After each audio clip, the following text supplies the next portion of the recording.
রাজনৈতিক দলগুলোর সঙ্গে আলোচনা করেই নির্বাচনের টাইম ফ্রেম হবে বলে জানিয়েছেন গৃহায়ন, গণপূর্ত ও শিল্প মন্ত্রণালয়ের উপদেষ্টা আদিলুর রহমান খান।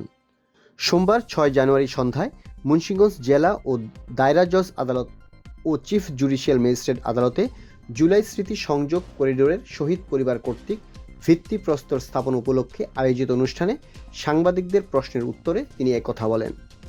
তিনি বলেন, প্রধান উপদেষ্টা ইতিমধ্যে জাতীয় নির্বাচনের একটি টাইম ফ্রেম ঘোষণা করেছেন। সেই মোতাবেক জানুয়ারি মাসের মধ্যে সংস্কার কমিটির রিপোর্টও জমা দেওয়া হবে। কমিটির প্রতিবেদন পাওয়ার পরপরই সকল রাজনৈতিক দলের সাথে আলোচনা করে নির্বাচনের টাইম ফ্রেম দেওয়া হবে।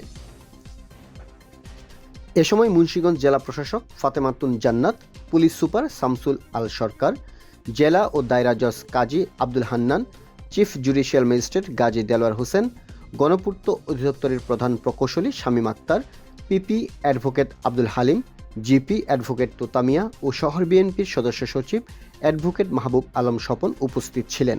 পরে আদালত চত্বরে একটি গাছের চারা রোপণ করেন গৃহায়ণ উপদেষ্টা।